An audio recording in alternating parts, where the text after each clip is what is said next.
What's up, everybody? Welcome to another edition of the Spectacular Sci-Fi Guys. My name is Carlos. I'm Alvin. I'm Sonny. And again, we are the Sci-Fi Guys. What's up, fellas? How y'all doing? Oh, we good, man. Everything good?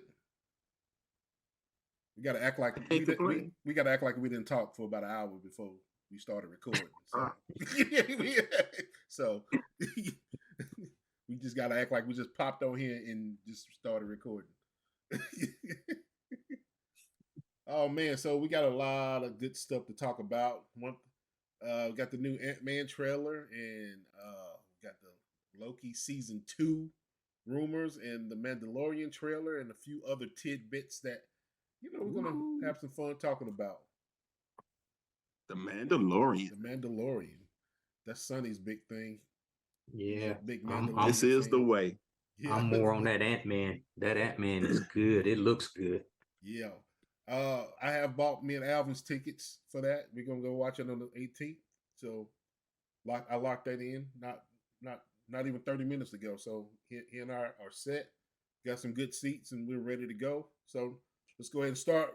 We just watched the trailer before we started recording, and I mean it's the of course the effects and everything is spectacular. Everything that's going on is good. I don't know. I'm just really excited about this movie. I think I'm more excited about this movie than the past couple of movies. I mean, how y'all feel about it? I think this movie here is gonna set a direction, a new direction for the Marvel Universe, cinematic universe. I mean, it's giving us a big villain. There's gonna be across the next couple movies and TV shows. So I think this here is going to kick it off, and is going to, rejuvenate some doubters out there that thinks Marvel is slipping. Yeah. How you feel about it, Sonny? Well, you know what? I am as much as I am a MCU guy, I almost hate to admit I have not seen the previous Ant-Man movies. So therefore, I am going to have to go back and watch those before I start. You haven't seen Ant-Man 1 or 2? I have not. I have not seen either one. Carlos, I've been on him to watch these. So for whatever reason, Ant-Man has just not been in my wheelhouse. Now you've heard me say I am a believer in Marvel making anything a hit. When Guardians of the Galaxy proved that to me. So it's not that I didn't think it was good. But you saw, time out. Ant-Man is a staple. You had to watch Ant-Man. Hold on, Al, I gotta get this out. I gotta get this out. You saw Endgame, right? I did, yes. Okay. How could you not seen Ant-Man 2 then? Right. That leads into it. Easily. I didn't see it. I hadn't seen it. But I'm going to see it. I mean, don't crucify me. I just lost all respect for you. Yo, we need to snatch your sci-fi card. Oh my God. You have just lost your spectacularness. I know. You just regular. You regular guy. You just a sci-fi guy. You have lost all your spectacularness. I'm pulling your spectacular card. You know what? Even if I hadn't seen it, I don't even think I could have formed my mouth to say I didn't see it. Yeah, that would have gone to the grave. Wow, dude. I can't even believe I haven't seen it. I am trying to be transparent in where I am now. So I'm going to go back and see 1 and 2. I'm going to go and see it. And yes, you got plenty of time. Me seeing Endgame did push me to go and say, man, I need to see these other Ant-Man movies, and seeing He Who Remains in the Loki series, like, and seeing that this is what it's leading up to. Right. I definitely need to go see it. But yeah, I mean, so shoot me. I hadn't seen it. I'm gonna go see it. I don't want to see it. Oh yeah. Wait a minute, y'all want to act like y'all are all that just because? I am all that, and we are. We are. I've seen it.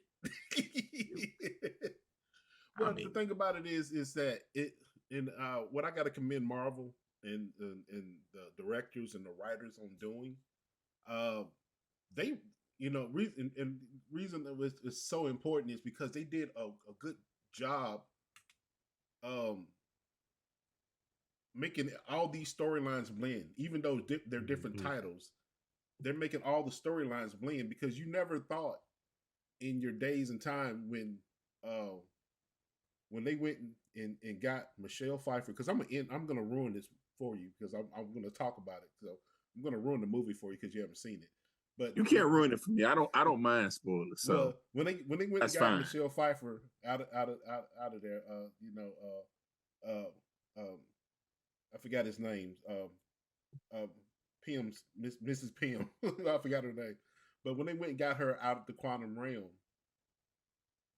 and now we have Kang who's in the quantum realm, and Loki brought in Kang and all this stuff. You never. It's amazing how the story has really blended all together across all these titles, and I love Mhm. that. I really do love that. And I'm not saying, and I know that some of those people who watch these movies with a microscope, who go over it with a fine tooth comb, and they find plot holes everywhere. I'm not saying there's not any plot holes. I'm not saying that. I'm not saying that that some things aren't questionable.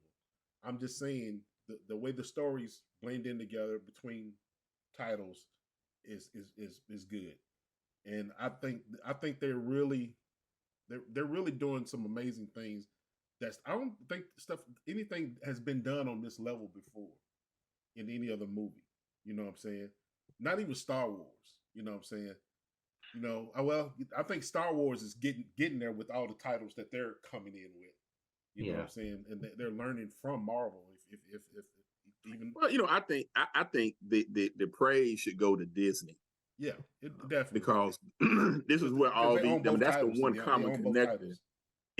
is you got Disney and the minds of Disney Mm-hmm. behind it, or the money of Disney behind it. When Right. this is talking about Star Wars right quick. Star Wars got made the way it was made because George Lucas didn't have the funding to really do it the way he wanted to do it, and nobody Right. even believed in Star Wars then. And the reason George Lucas got to be filthy rich wasn't necessarily from the movies, but it's from the toys. Right. Because nobody wanted the toy No, yeah, nobody wanted the concession. licensing And he for it. said, Nobody. I want to own all the toys. And they were like, Right. yeah, sure. Because the movie's probably going to be trash anyway. Right. But, but, yeah. but That made him a you got, billionaire right there. So yeah. So, you got, the thing is, you got Disney behind this thing. And I would love to be able to talk to some of the writers and just kind of get in their head. How do you go about having this story interlock with one another? I mean, I know when the first Iron Man movie came out, I know you weren't thinking 10, 15, 20 years ahead. exactly. And that's what I'm But talking at about. what point does it click? Yeah. And that's what I'm talking about. I really wonder about their writing process. Do they all like sit in a room? Like, okay, we know that you're writing Guardian of the Galaxy and you're writing She-Hulk and you're writing this. This is what's happening in the large universe. How are we going to tie this into your different titles that's assigned to you? I would love to be in one of those meetings that they're talking about the big picture of it and getting Yeah. the writers all down. And of course, I'll put in my 2 cents. I couldn't be quiet. I know, right? I have to put in my 2 cents, but I'm just saying. I just love to be a fly on the wall, just to hear those Yeah. discussions. Seeing Yeah. the storyboard laid out and how it's planned out and how they really do it, because it takes a lot of communication and a lot of organization.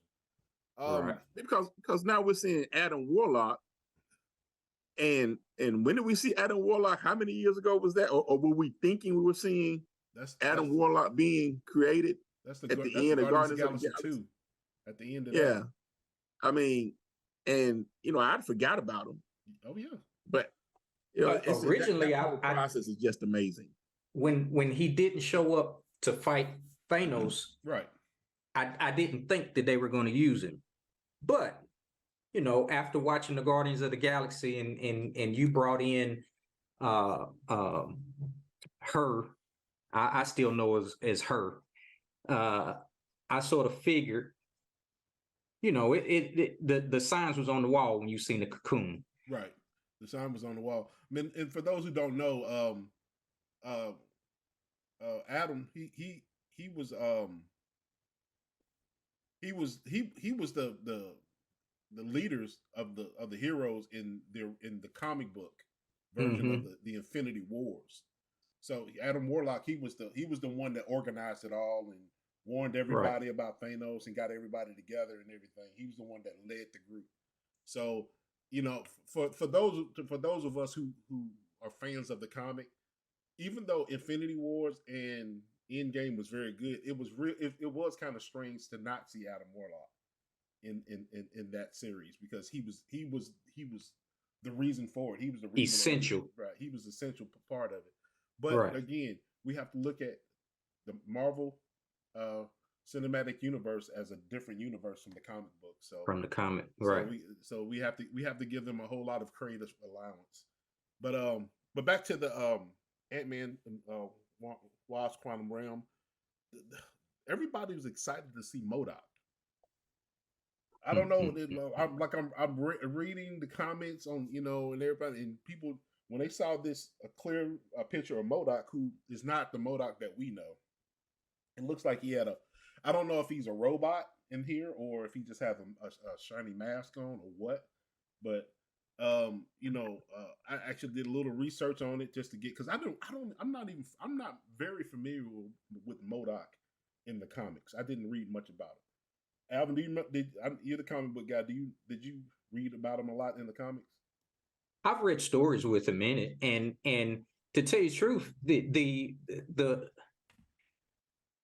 the rendition that they're giving us is not far off. I mean, the physical form is not far off from the comic book form. Now, I think there's rumors that Darren, whatever the guy that played Yellow Jacket in the Ant-Man movie, in the second one. Oh, he was in the huh? Yeah, he was in the first Ant-Man movie. He was in the first one, right? You know, and you, I'm sort of assuming, you know, at the end when Ant-Man made him shrink down, he probably shrunk down far enough to where a lot of people are speculating that. A whole lot of people are speculating that.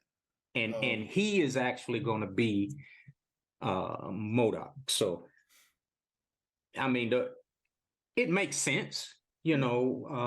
How was it in the comics? Tie it in. Is that where MODOK came from in the comics, or was it? No, he wasn't. That wasn't the origin of the original MODOK. No. I forgot what his original. I forgot what I know his name is an acronym, and I forgot what it stood for. Yeah, I don't. It's something for. I know the last name was designed for organic computing was his original name. I forgot what the M and O was for, but his the name changed to design for, I think it's organic killing or something like that. That's when the K came in. But so he literally was created for computing. It is mental mobile mechanized organism designed only for killing. Right. But it was mental. It's mental organism designed only for computing. At first, it was a C, and when he was created, then he changed it to the K for killing. Yeah, I think MODOK could be a good rap name. It's somebody out there, little MODOK. Yeah, MODOK. What's up, MODOK? Do the stanky head. But yeah, a lot of people was really excited about that and everything. We got a real good look at Jonathan Majors as Kang in this one, which is, I don't know, I'm excited about this villain. I am too. It looks like he makes an amazing Kang. Right. Yeah, and I'm more excited about this version coming up than the one that was in the Loki Mm-hmm. He had to grow on me in Loki. At first, when he got the first reveal, I I really wasn't feeling him, but he grew on me, and Well, he yeah, that was the nice I'm Kang. liking that now. That Yeah, was he was the nice Kang. We got to the one thing we got to remember, and what the thing that about Kang these, is dead though. huh? That That Kang Kang is is dead, right? dead. But that was the nice Kang. And one thing we got to remember, and we're going to get into that a little later as well. But one thing we got to remember is that there are many variants of Kang, and Hmm. that's one of the things that I'm excited about in this phase of the Marvel, because you think of how are they going to battle all these Kangs? How are they going to go through all these Kangs? Because in the comic book there was like a council of Kangs in the Right. comic book, and I mean there was hundreds of them. You know what I'm Well, saying? he made mention of it in Loki. Right, and um, and just to see how this next wave of heroes is going to battle him, battle someone who has control of time, battle someone who Hmm. knows what's going to happen, battle someone who is just like, I don't know, it's a different power. You know what I'm Right. saying? It's a different power, and this is right here is one of those things. Is my prime example of not dumbing down your heroes, but instead making your villain better. You Right. know what I'm saying? This is the Yeah, perfect example. I've said this before. I hate in TV shows. I kind of cringe when hero superheroes they start a new superhero TV show because I know they're gonna water something down. You know what I'm saying? well, I think that's what made this the man the Heath Ledger Joker so great. Yeah, Was the dude he was a smart villain. right. It wasn't my standard of cartoony villains are the old Batman shows. Uh I still love them with the Biff and the Booms, but huh. it was always so predictable because the doggone crooks were gonna be stupid. I mean, how you want to get rid of Batman? Just shoot him. Yep. Here you got a smart villain that does the obvious things to get the hand up on the police or whatever, but he does it really intelligent. Exactly. And I agree with you, Carlos. When it comes to really making the movie exciting, don't give your superhero an issue. Just make the villain really smart, Right. really competitive And with the it makes for a superhero. better storyline. You know what I'm saying? Yeah. Because when it makes for a better storyline for uh when it goes to battle, when they defeating the hero, it makes it that more gratifying. I mean, just look at Thanos, for instance. When Thanos was killed, it was just like, oh my god, you know what I'm saying? It was like you felt the weight off of everybody's shoulder. You know what I'm saying? And then for the ultimate sacrifice for was Tony Stark to die. You know what I'm saying? It made that even more sad. That had to happen. So when you have a villain that's super smart and just willing to go all out and really pushes the heroes to their edge, that it just makes for a better storyline. And like I said, And the thing that made that epic, Los, was the fact that think about it, Thanos won. huh? He won. He did. And at the end of the movie previously, he won. Right. And it took virtually the entire MCU that we knew of at that time to Right. beat him. Right. Everybody. It took everybody. Everybody. Yeah. Everybody. And it wasn't because all everybody at in the once kitchen sink at him. everybody's going to come. I mean, they tried to beat him on individually before, and they couldn't do it. So it took everybody. Yeah. It took everybody except the Eternals. Yes. Except the Eternals. Well, he did say everybody that we knew at that time. The Eternals were like, ain't my business. Right at that time. Okay. He did say that was fair. To be fair, he said everybody we knew at that time. And don't get me wrong, I'm still pissed off at the Eternals. They're not getting a pass. I'm pissed off at them. Y'all sat y'all asses in the bleachers waiting to eat your popcorn while these people literally fighting for half of humanity. This ain't my fight. That you said that you loved. And the watchers who just watching. Yeah, just watching. Well, we don't want to get involved. Well, well, stay your ass. Don't make no damn movie then. We don't need your movie. But I'm joking. But I'm really excited for to see more of them as well. Even though I wasn't a big fan of the movie. I'm gonna be honest with you. I wasn't the biggest fan of the movie, but I am excited to definitely see what happens, how that unfolds. And plus, they introduced the Black Knight and everything. So, I want Blade. That's what I want to see. Say what? I'm waiting. I want Blade. Yeah, Blade is going to be an interesting one. And speaking of Black Knight, and I know Black Knight and Blade especially, Young Avengers. This is where the MCU is headed. Yeah. Because everybody is coming, and here go Kang right here. Oh yeah. So. Yeah. Well, that'll be another interesting thing to see if there's going to be a Kang fighting with the heroes against the Kang. Right. In this Iron Lad.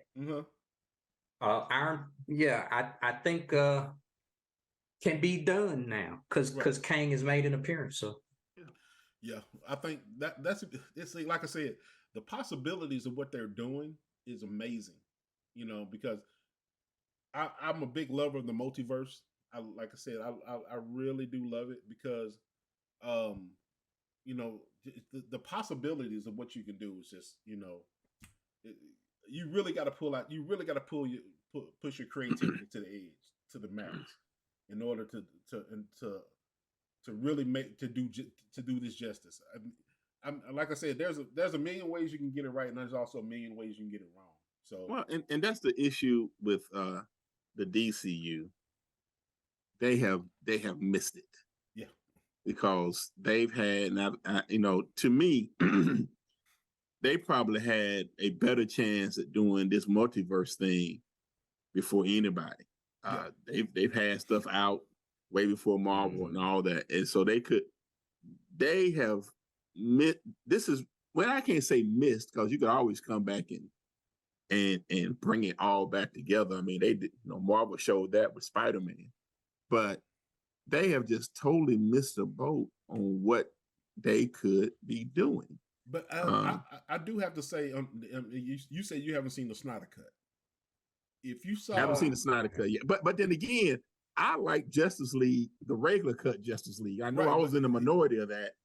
But so the Snyder Cut, whenever I get to see it, it's just going to be even better for me because I actually like the Justice League. Motivator for you to see it. Yeah. The end credit scenes is an alternate universe cut because they do the regular cut, and of course in the regular cut, Superman beats what's his name? I forgot his name. The guy the dark side. Steppenwolf. Yeah. Now should have been Darkseid, but we're Steppenwolf. Yeah. But in the alternate version, Superman was turned somehow to be on their side. So this is in the alternate universe. So they're showing that the what if side as well. So they do. And that's in the comics. You say what? That's in the comics. Yeah, there's a version in the comics. But I'm just saying, where Superman was hypnotized or whatever by Darkseid. Yeah, but they teased it in the movie. You know what I'm saying? And everybody's really intrigued to see, okay, how does that unfold? Because that's another interesting story. Because that would have been an awesome follow up if they would have did the Snyder Cut came out, which the Snyder Cut did the movie. It improved the movie, tremendously. But if Snyder or somebody else would have followed up with that version of the alternate universe version of it, that would have topped it off, and if it would have gave the DC EU a chance to start building on their characters by doing that. And I'm not saying that it's too late. They can always do it. Yeah, they can always do it. It's not too late. But I'm just saying, the nice thing about alternate universe stuff is you can always come back later on, and then have a one killer movie, exactly, or series or show that lets you see, hey, this is an alternate universe. Exactly. And we have plenty of. And DC has shown that. I mean, they've got the groundwork in the material they already have. I mean, they the Infinite Earth stuff. They've got the groundwork for that. So hopefully the new leadership they've got over there is going to do better, because this is a unique situation. And the fact, I don't see them, I know a lot of people may see them as competing against one another, but I don't see that. I see that you got the same audience, because if I would definitely go see a Marvel movie and a DC movie, if they're both decent. I would go see a Marvel movie. I'll go see them back to back. I'm not going to miss either one. I'll go see them back to back. Yeah. And I go see a DC movie even when it's bad, because I don't know. I still hold out hope.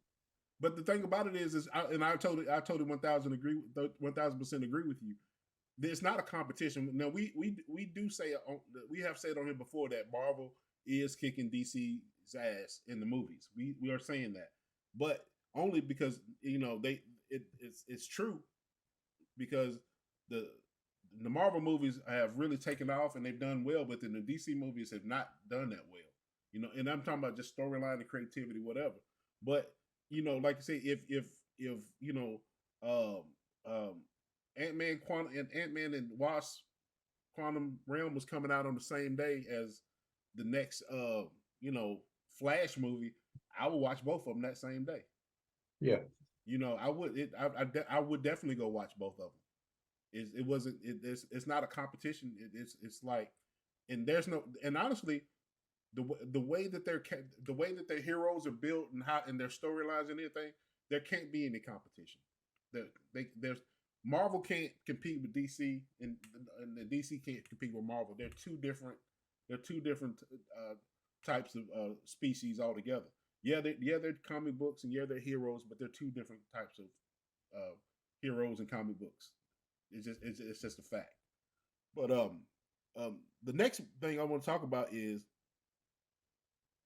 and I kind of want to bring race in this, and only from the fact of, if you notice, this is the second, maybe the third character that Marvel has turned from white to black. Kang. They did it with Nick Fury, and now they're doing it with Kang. I think they can get, I don't think that there's a big uproar over the Kang thing, because he can be so many different, variants. Right. So just like the Loki variants, there's an alligator, there's a woman, and there's this and that. Well, I think they're doing the same thing with Kang. Now, I think in this instance, they grabbed an amazing actor, and let the chips fall where they may, and from the difference in his acting, even if we've only seen him in the clips of the Ant-Man, you could tell he's acting a little bit different than the Loki series. I mean, I think this guy is a colder, more ruthless Kang. Right. And this is a warrior Kang. This guy's fought, because he has a scar on his face. He's been through battle before, so he's a fighter. So I you know what?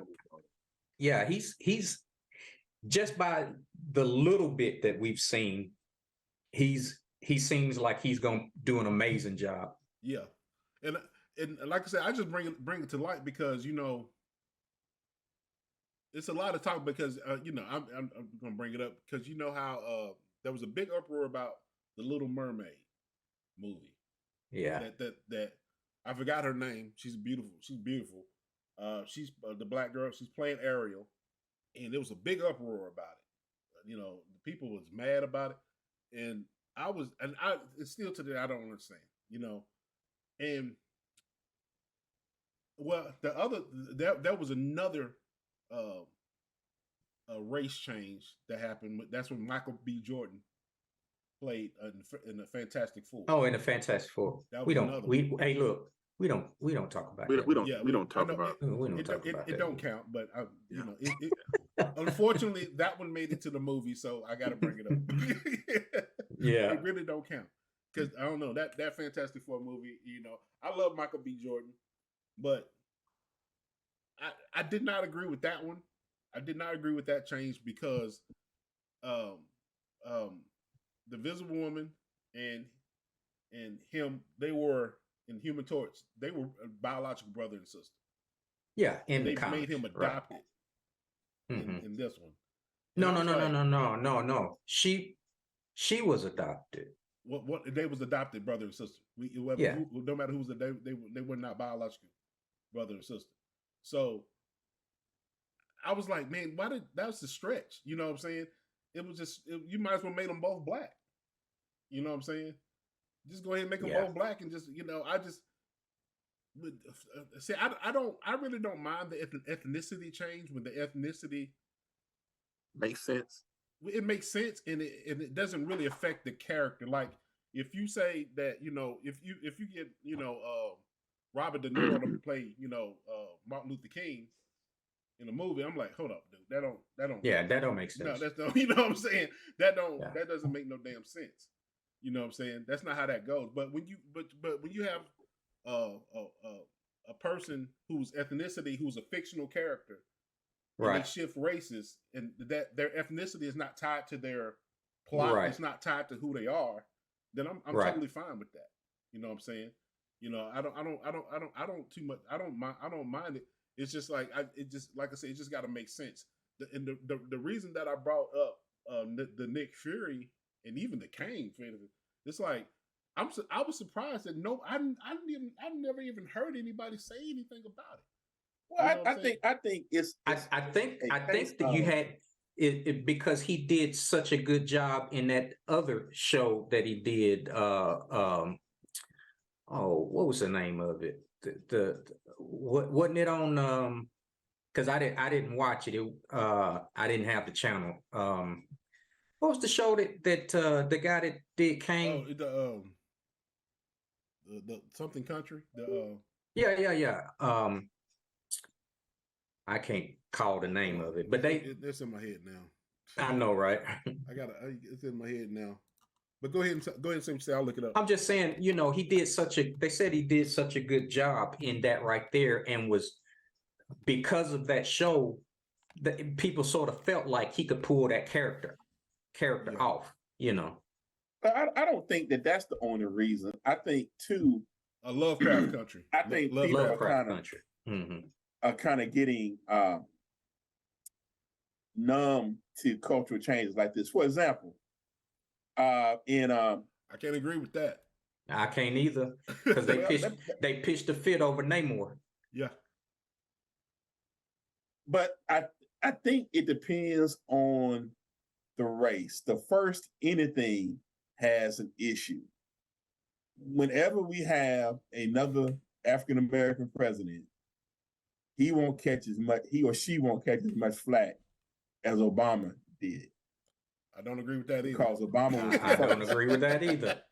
So that's just what I think. Right. When we had Mike, it wasn't Mike and Jay, it's the movie that started before Mike and Jay. I can't think of the name of the movie. You talking about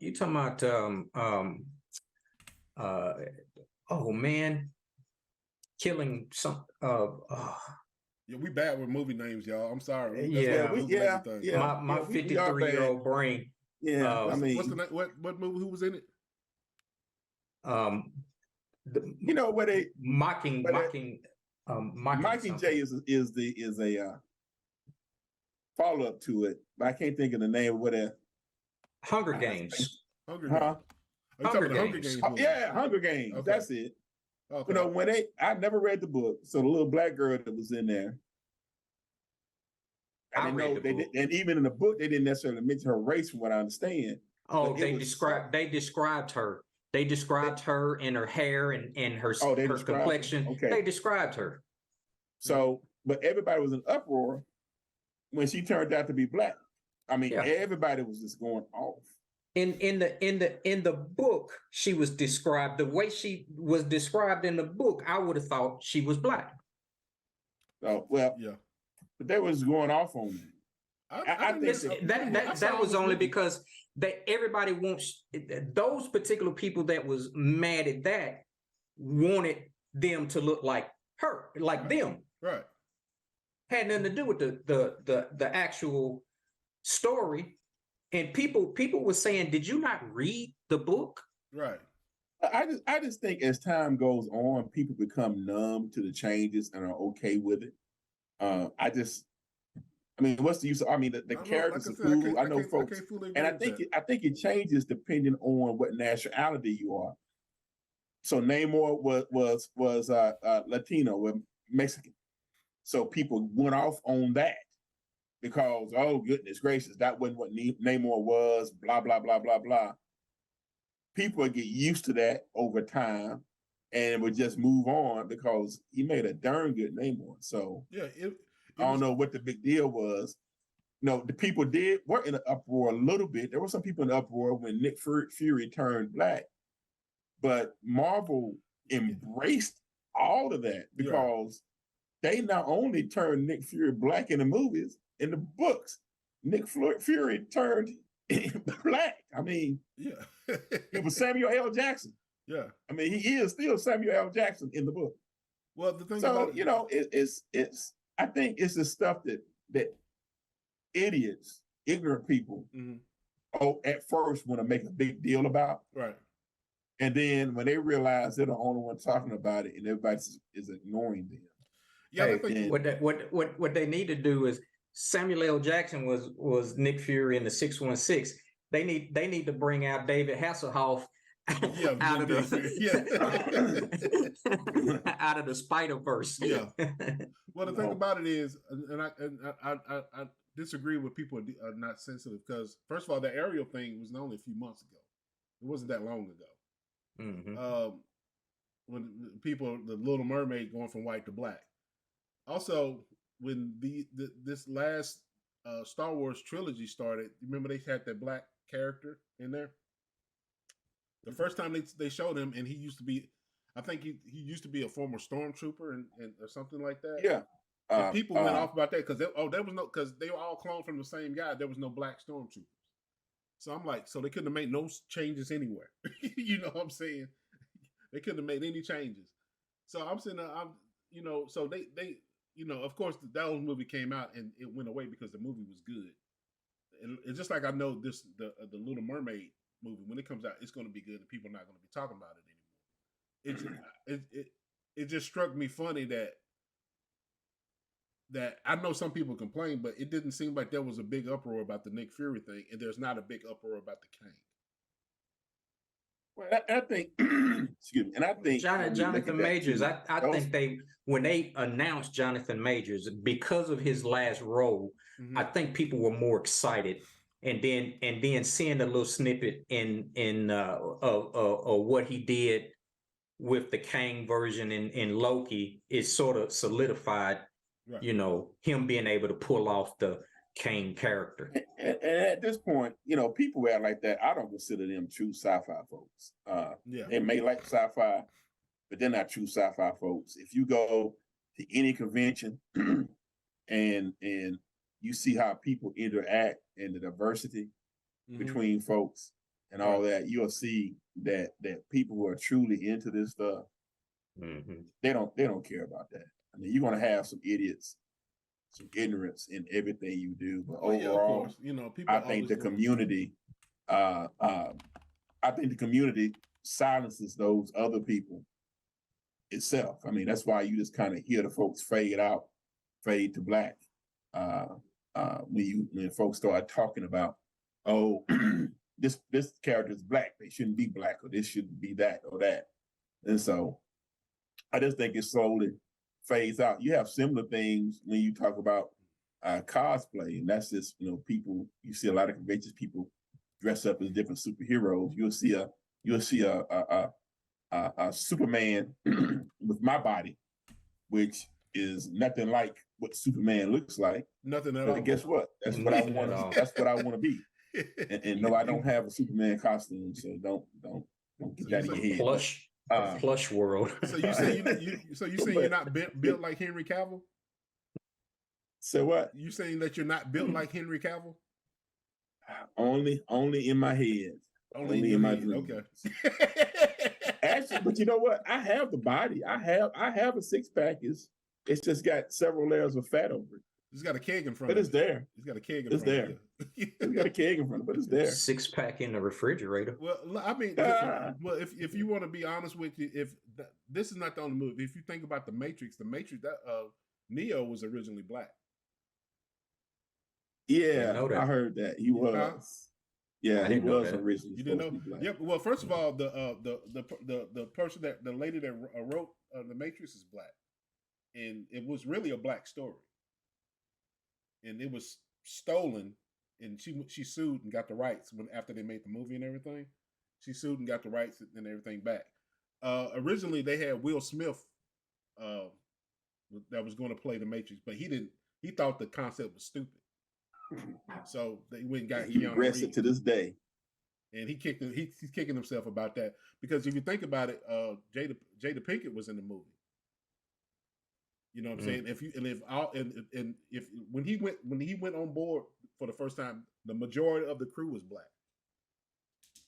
You know what I'm saying? You got Lawrence Fishburne. You had the twins that were on there. The black dude with the dreads was on there too. And then I think the only white guys was Trinity. Trinity's white, Keanu Reeves was white, and the dude that betrayed him was white. And that was that skinny dude, I believe. But the majority of the people were black characters. What you say?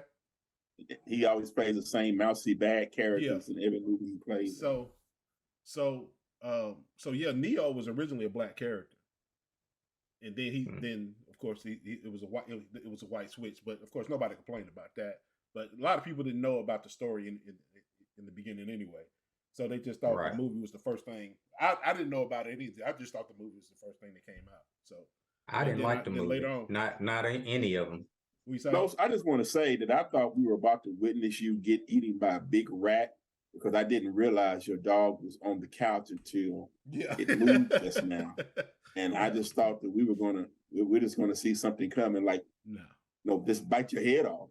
No, well, he's a pretty big pit bull. Horrifying. He's a pretty big pit bull, but he's friendly. Alvin's been over here. He loves it. Oh yeah. Well, I didn't think it was a dog. I was picturing rat. I come from the hood. I didn't know what that was at first until he moved, because I just saw the black, and then he moved and saw the white part, and I said, "Oh, okay."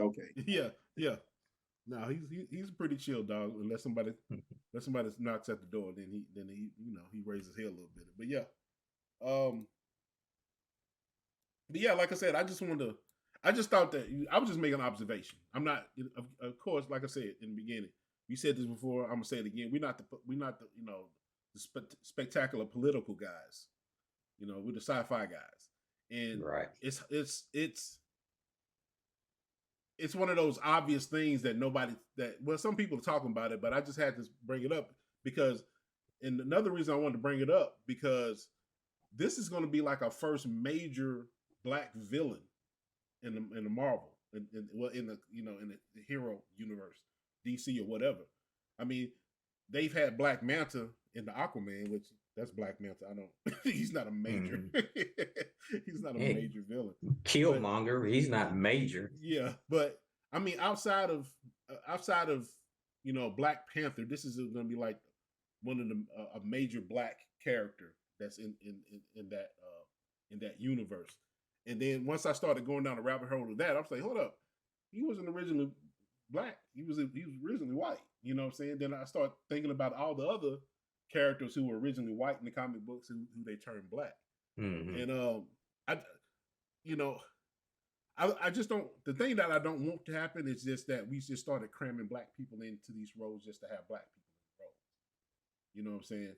And I don't. And I'm not saying that. I know a lot of people of my color and hue are just cringe when I say that. I cringe a little bit. You know what I'm saying? But I didn't cringe. I know what you're saying.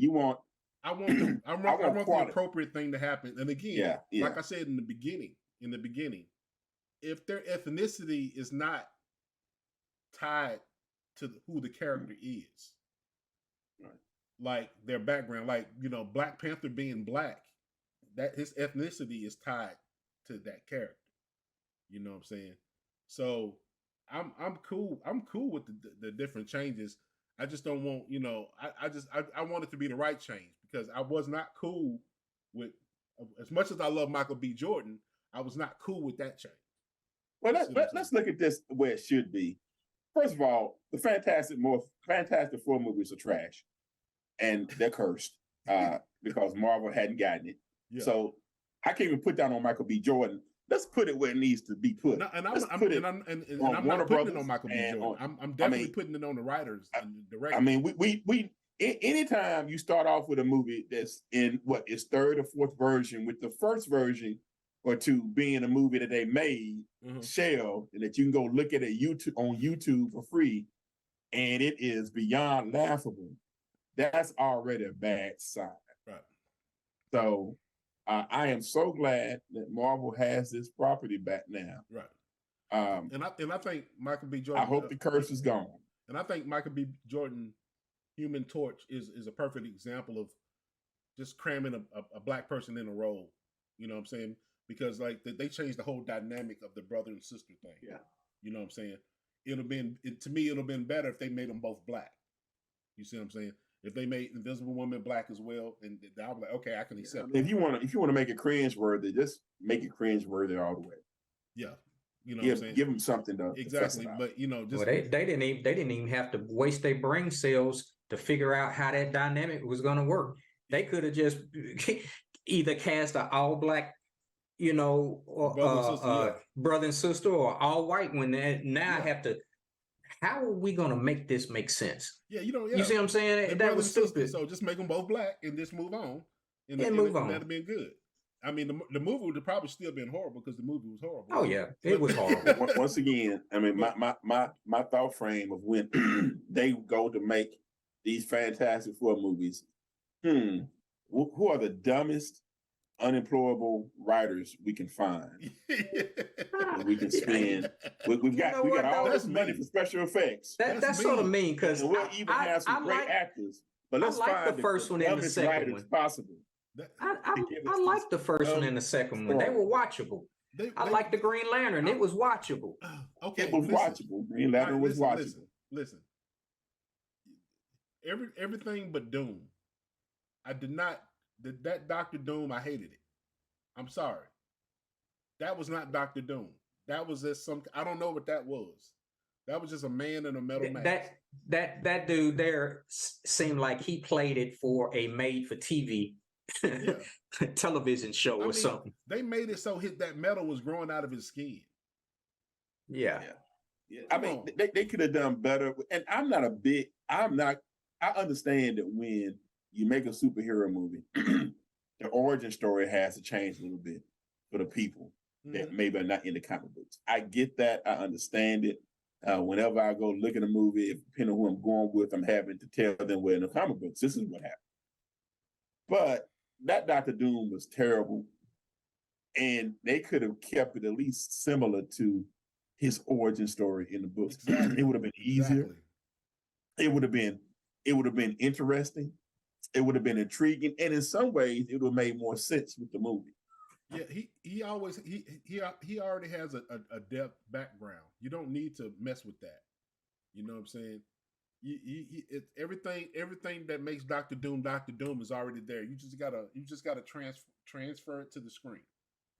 But I think now the difference is, and I think this goes with Marvel in particular, and even because we see it with the Star Trek series, though I know we're not talking about Star Trek, but you're seeing people who are fans of the characters. Right. They've either collected comics in the past.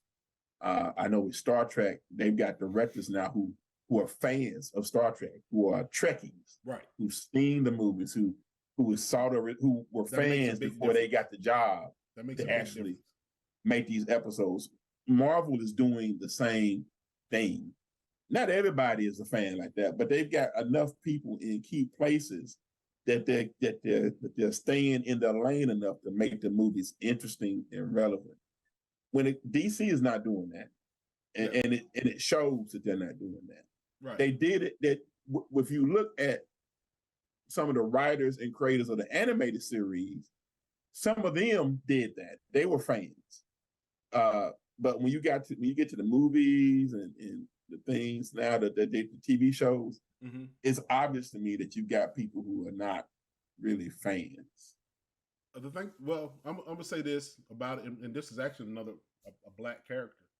I watched the animated show. It was on HBO Max, and HBO Max has all the DC property on there, all the stuff there. I'm trying to see which movie it was that I watched. Oh, it's Green Lantern: Beware My Power. It's the animated movie. Alvin, if you come up, do you have HBO Max? Either one of y'all have HBO Max?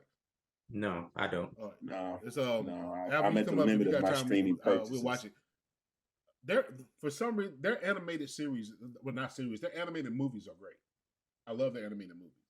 Every time a new one comes, and they put a few. They put about 5 or 6 out a year. Maybe more. Yeah. Their animated movies are off the chain. I bought some. And this one right here was the story. Hal Jordan was lost, and what's the name? The other guy. His name was Guy. Guy Garner. Yeah, Guy Garner was killed. So this is the story of one of the Guardians come to Earth to give the black guy, I forgot his name, to find him and give him a ring. So he didn't want it at first. So it's pretty much John Stewart. John Stewart. It's pretty much him. It's his origin story and him getting it on, him getting the Green Lantern mantle. And it's funny that the person that pretty much helps him and trains him, because he didn't know what he was doing, because the Green Lantern, the Guardians, everyone at OO was pretty much dead. He was the only Green Lantern pretty much, and the person that was training him was Green Arrow, of all people. I'm like, how's Green? I mean, I understand they're both green, but how's Green Arrow when it's training you how to be a Green Lantern? But either way, you know what though? What? He's they were best friends. Hal Jordan and Oliver. Because they had the books together. So I guess they figured, hey, you spend enough time with him. Yeah. Show him.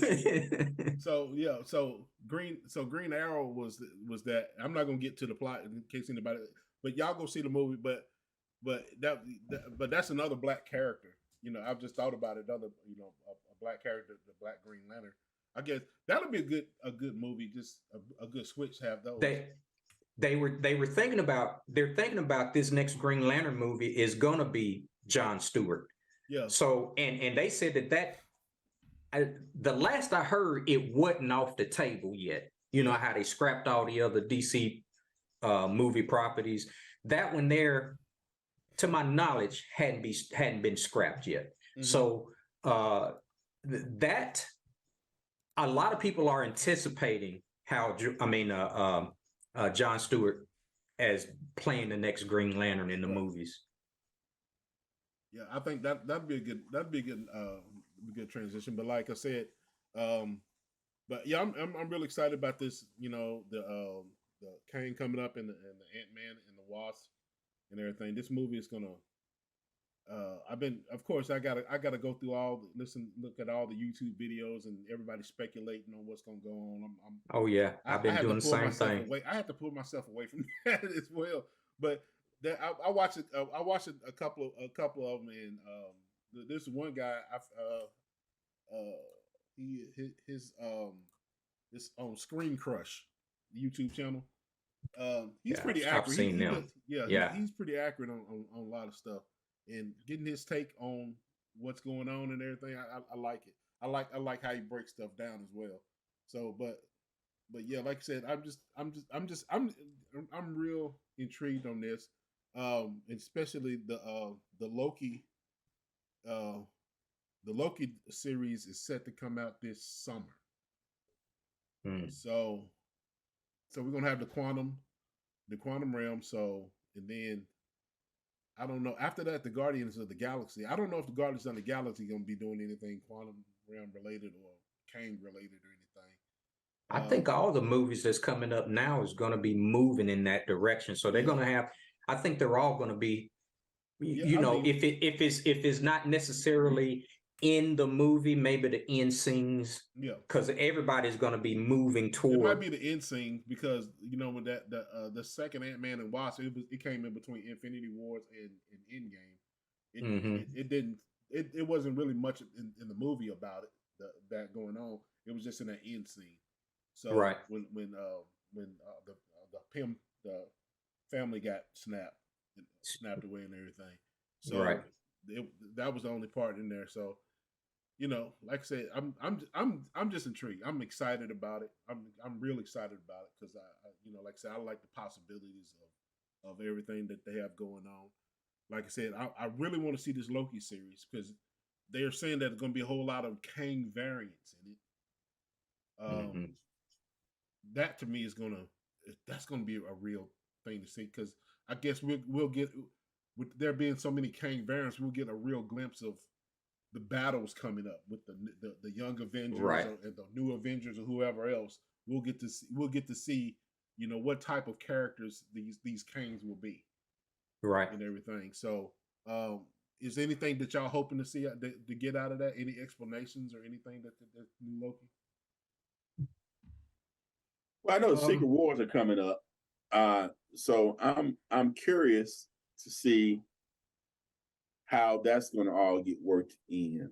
Mm-hmm. And I don't know if y'all remember, because Marvel actually had a couple of variants of the Secret World Wars, and the first one had this character called the Beyonder. Yeah, Beyonder. Yeah, he was in the first and the second. Yeah, the first one you didn't see him. Right. The first series you didn't see him. He made his official appearance in the second volume. Yeah, because he came to Earth in the second volume, right? Yeah, right. Yeah, so it's kind of going to be interesting to see how they go with the. I could see Kane being the Beyonder. I could see him taking that slot as the protagonist. Yeah, as the antagonist, rather. Yeah, being taking that slot as that. But I'm curious to see how this is going to lead up to it, because in my opinion, everything that we see from this point on is leading toward that Secret Wars piece. And I mean, thinking about how, I mean, the reality of it is all these characters that they signed to these multi-year contracts, these actors, either they're coming to the end of their contracts, or it's got to be renegotiated, or they're asking for more money. And so it's just going to be interesting to see how this moves in that direction. Yeah, they're getting a whole new wave of characters in, of course, new actors and everybody, like you said. So, you know, of course, we're going to always compare it to that first phase of Marvel. You know, as far as the quality and storyline and everything. Outside of a couple of movies, I think it's getting better and better. Oh yeah. You know what I'm saying? Outside of a couple of movies, especially with that, I think the next thing that they're going to be also with Loki coming out this summer. The Thunderbolts is set to start in production coming June. Mm-hmm. So that's going to be an interesting one because they're going to have, of course, they have Julia Louis-Dreyfus. She's going to be Contessa Valentina. They got Red Guardian, that's played by David Harbour. So people who saw the Black Widow movie, he's the guy that played the father in that. And I already don't like Julia. I already don't like her character, so that means I can't wait to see her. They got Ghost. They got Ghost, and Ghost was in the second Wasp movie, Ant-Man and Wasp movie. So we've already seen her. They have Yelena Belova, of course, she's Black Widow's sister. Then they got Bucky. Bucky's played by Sebastian Stan. That's going to be interesting to see how he's recruited with them. That's what I was thinking about, because,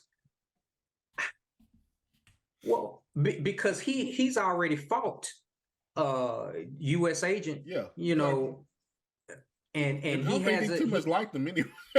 no, they didn't, Right. because he was, you know, they saw him for what he was. He wasn't a real Captain America. Come on, man. I mean, is he still a fugitive?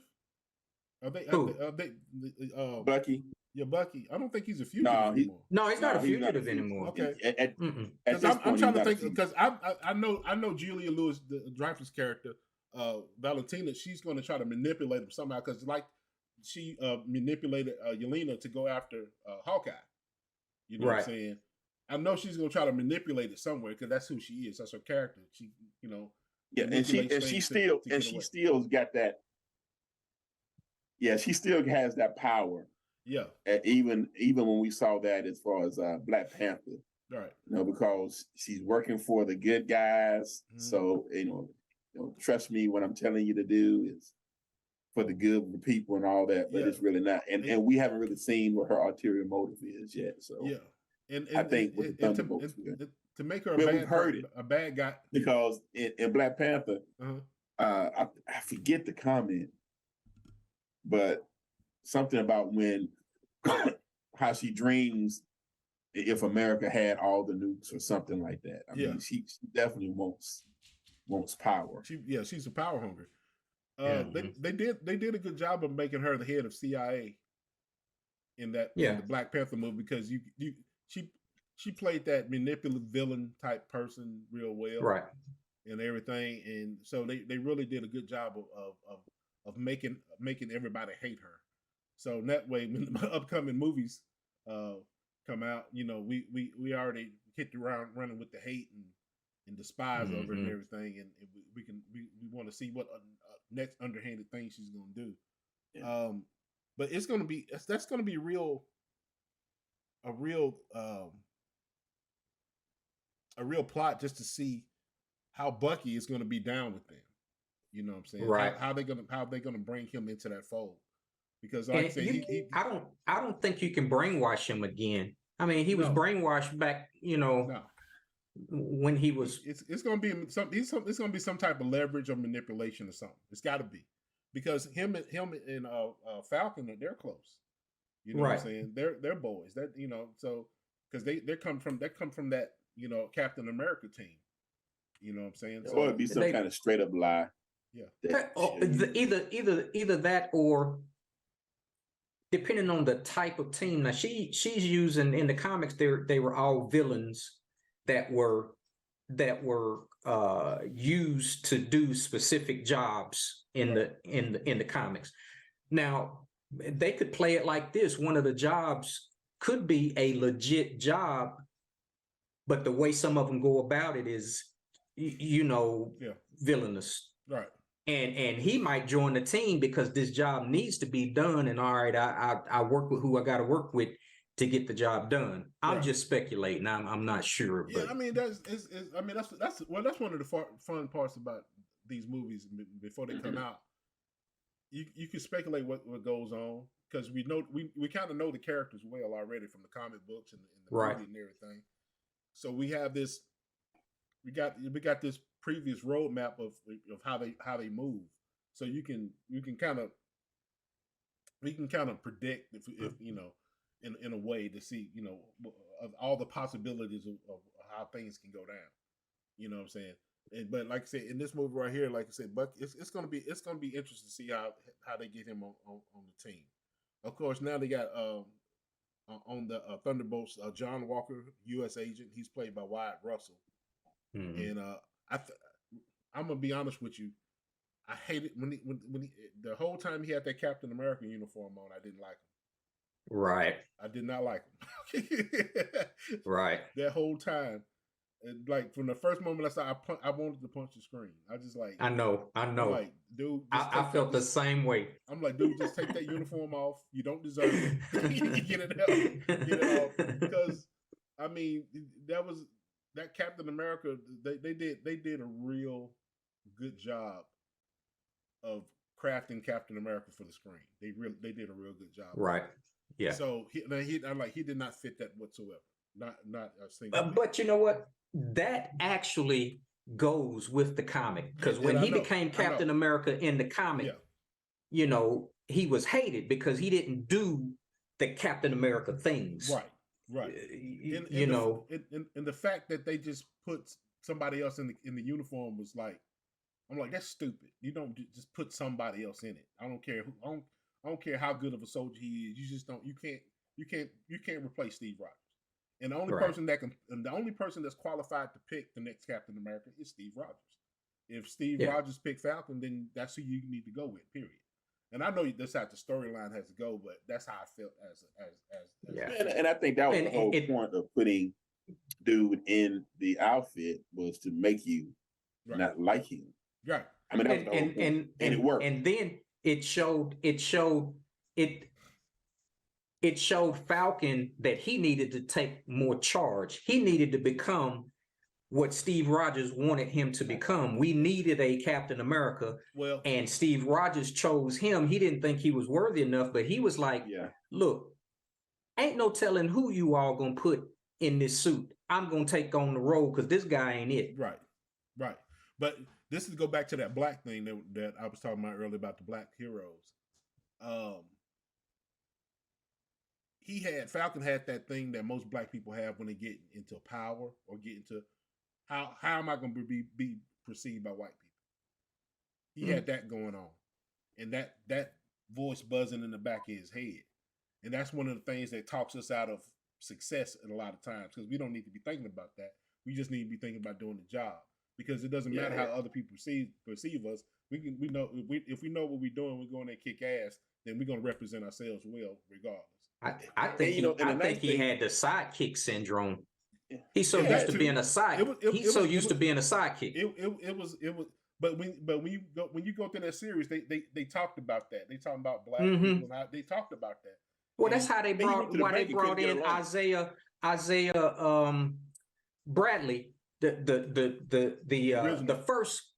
black Captain America. The black Captain, right? You know, right. I thought the way they did, you know, people were saying that they didn't really care for the Captain America series. I thought it was on point. Yeah, it was good. It was good. It just wasn't up there like when you coming off the heels of WandaVision and all that. It just wasn't. It just didn't lead up to that. But I mean, it's a different type. It was a different type feel. Yeah. This is that series has some realness to it. Right. Because you think about it, Sam went to the bank to try and get a loan for the business. Here's an Avenger. Yeah. Rubbed elbows with everybody. Yep. Bank still couldn't give him a loan. Exactly. Mm-hmm. Yeah, exactly. They wouldn't give him a loan. Right. So you had all that in there, and it still wasn't enough. He had. I think it still wasn't enough. Sam, I think he was trying to get away from all that. Right.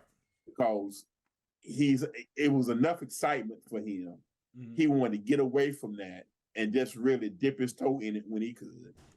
Right. And then I think the sidekick syndrome came into play. Right. And he finally realized that he had to step up. And dude, even his resistance to taking the Captain America formula, his resistance to taking that. Yeah. I mean, dude, come on, you would get pummeled. Yeah. All that had to do with just him not feeling like he was worthy. I'm gonna be honest. If you give me some Captain America formula right now, I'll take it right now. I mean, give me some of that Black Panther plant juice or whatever. I'll take it right now. Hey, I think his movies is going to be good, because I'm sure they're going to incorporate the new Falcon, Torres. Yeah. So, because he already got the wings, he was working on them in the show. Mm-hmm. So, that's going to be good for him, because he's going to get him out the sidekick syndrome. Give him a sidekick. Right.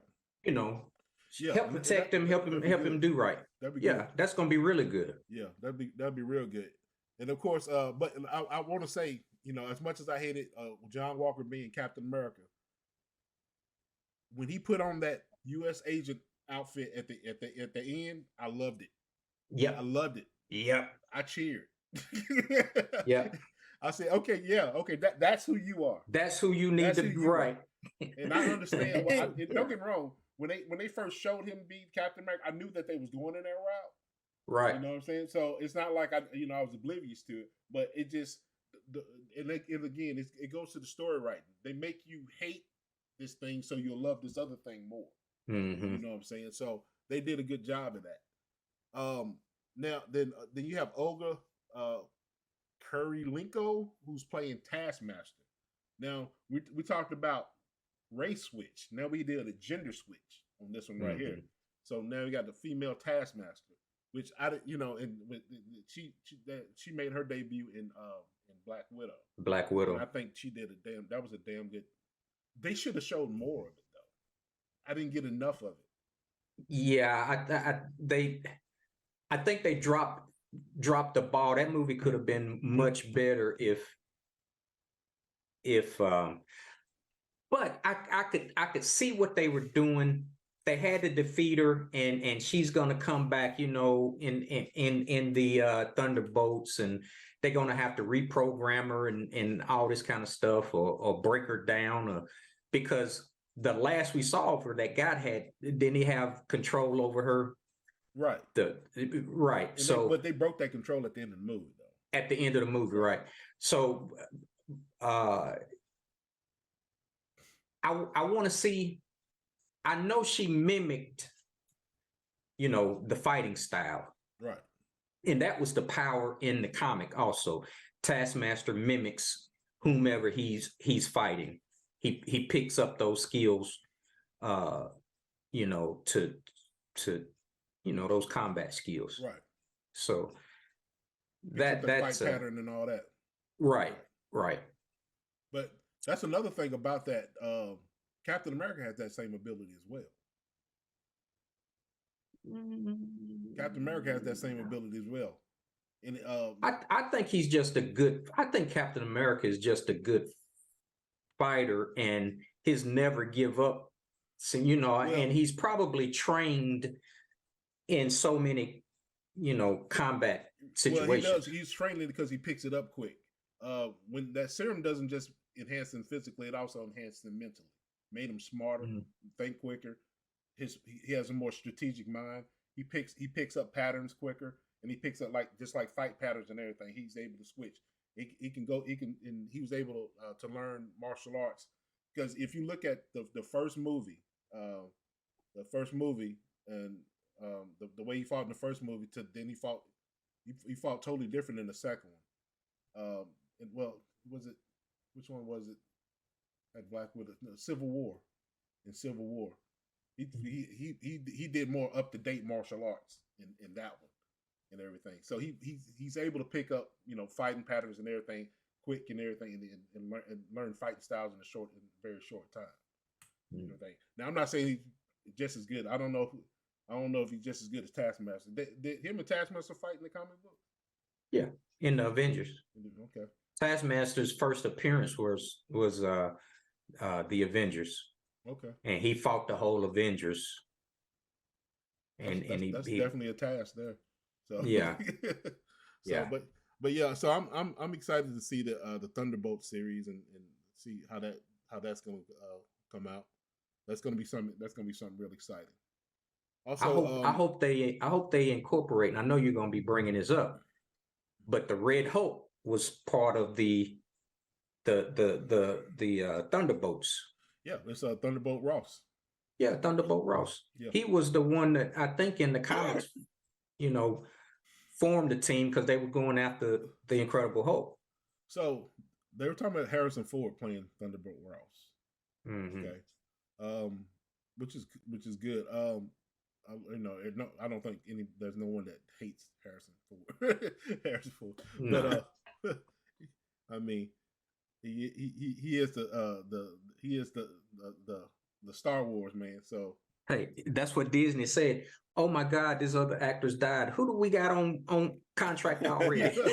Call Harrison Ford. Put Harrison Ford on there. What is he is? They better do the filming quick. Yeah. So that's another thing. Do we think we're going to see a Red Hulk in the Thunderbolts? Yes, and the reason why I say that is because they kept this character alive. You could write him out the movies. Yeah.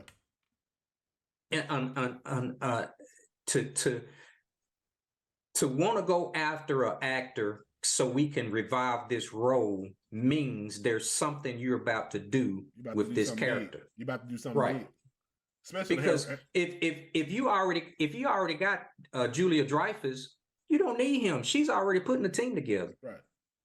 Well, I mean, you need her to be the organizer. Right. You know what I'm saying? Well, it's his project, but it's her project to put together. So yeah, you do kind of need both of them. You know what I think? Because he's the big picture guy. You know what I'm saying? She organizes and everything. So yeah, you do kind of need both. But I really want to see how that Red Hulk goes down. How they get get it, because I know they made Abomination. right. Ross made Abomination. So I think they perfected the serum or whatever to get it so it doesn't make him, some madman. So I don't know if it'd be interesting how they go about that process of creating the Red Hulk. That's gonna be something good to see. So yeah, I'm excited about that Thunderbolt series. What if the Thunderbolts are hunting the Red Hulk instead of the Incredible Hulk? Hey, yeah. It's a thought. Yeah, that'd be something that but I can see Bucky get on board with. Yeah. So anything's a possibility. But like I said, I'm just excited to see it all. So how they are gonna put it all the puzzle pieces together. Right. So we looked at the Mandalorian trailer right before we started. Because that's supposed to come out soon as well. I think it said in March 1st, I believe. March 1st. March 1st. Gonna get the This is the way. Mandalorian season 3. I'm excited about that. The first two seasons was amazing. It just seems like every episode gets better and better and better and better. I'm gonna let Sonny talk on this one. He's about to jump out his seat when he said Mandalorian. Yeah, because I'm not a big. I like Star Wars, but I don't follow it as deep as Sonny does. But I watched the first season, and I hadn't watched the second season yet. But this trailer is enough to make me want to go on and binge watch the second season, so I can go do it. Be caught up. Yeah, go do it. Yeah. I mean, the funny thing about the Mandalorian, to me, it was one of those things that if you're in, and I don't get into the Star Wars books a lot, but if you just look at the movies, you see Boba Fett. Boba Fett is a great villain that gets eaten by this desert monster thingy, and then that's really all you know. But the Mandalorian opens up the idea of this whole race of bounty hunters. You see, they're not just bounty hunters. I mean, they're a religion, right? They're a culture. I mean, it's just cool. Yeah. It's all get out, and to see how all that thing meshes together is awesome. It's an awesome storyline. It is an awesome storyline, and this is even before you get to see Baby Yoda. Yeah, it is just a cool storyline. I by far, this is probably right now one of my favorite series. Season 2 was wonderful. Season 2 was kind of the Boba Fett show because it was a whole lot of Boba Fett in the Mandalorian in season 2, but still, it was a very good show, off the chain. Yeah, it's a real good show. Watch the animated series of Star Wars, any of the animated series like Rebels or whatnot. And admittedly, I haven't watched a whole lot of those, but I watched some. But there are a whole lot of characters that become live action in this series. I mean, I was, what's the guy's name? Bane. I forget his name, but it was cool to see him in live action Right. because the way the Star Wars universe goes, even though you got some animated, you've got some live action, Disney is not afraid to take that animated character and make them live action and include them in their series. Yeah, they're not. And it is just cool. It's all get out. I mean, it is just so cool. I loved his ship that got blew up, unfortunately, at the end of the first series. Mm-hmm. Hasbro offered a couple of special edition versions of those that are like humongous. I bought two. Yeah, you told me about that. Yeah, I bought two because one I'm not a big toy collector. I mean, I guess you can see my Optimus Prime and Megatron right here. These are probably the only toys I got. Trust me, if I had my own man cave, I own this house. This whole house is my man cave. But if I had a bigger area where I could put stuff like that, I would have more. I know I would. Well, I know I would have unfortunately, first of all, I have no room. Secondly, even though we moved, everybody in the house got more space except me. I actually lost space. So I have a problem. Hey, I need to go to Toys Anonymous or something because I don't have anywhere to put my items. You just got to put one of them girls in college and convert their room to your man cave. Well, the problem is it would be a race between me and my wife because she probably wouldn't let me have that room. And on top of that, I don't really know if they would. See, that's where you mess up. You got to say, "Look here, woman." Right. That's how divorces are made. Let me see you do that first, Alvin. You try that first. All right, give me your wife's number. I'll tell her. Hey, I'm gonna say, "Look here, woman." Sonny said. No, Sonny said he taking that room. You talking about with my wife? We wasn't talking about my wife. You need to build your a he cave. You need to get a shed in the back and put some stuff out there. Well, I'm working on that. I'm working on that. But I'm thinking when my oldest goes off to college because she has the nerd gene, I'm gonna tell her, look, I redecorated your room. I took down some of the anime stuff and some of the pink girly stuff, and now it's a Star Wars room. There you go. Hey, and also just the next time when I'm do something super stupid and get in trouble, you say, listen, you lost your room. You sleeping in the hall. I'm taking over your room. Well, my 13-year-old who is has adamantly said that she is not a nerd, to the point that she has said that my oldest and I are uncool. She gets upset at looking at my toy collection and asking me why they're in the boxes. That it's a shame that they're not. You should open them. You should play with them. That's not what that's for. Hey, look, Los. He when he get old and they got to take care of him and he do something wrong, they gonna start opening them all up one at a time. and let their kids play with him. He's just gonna be sitting in the bed like, oh, y'all just gonna do that in front of me. Remember you wouldn't let me play with this. They gonna torture him, man. All right, but yeah, the Mandalorian. I'm excited to see that. That's gonna start March 1st. So it's gonna be a whole lot of good stuff happening this year. A lot of good stuff. Yeah, a lot of good stuff to watch.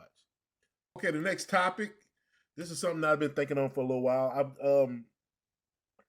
I've been hearing a lot of ever since the Marvel and DC movies have started up and everything. Everybody's always talking about the heroes that they want to see. What heroes, when they, when they want to see this person, when they want to see this person. I want to have a discussion on what heroes do we not want to see in the movies? Because Plastic Man. Huh?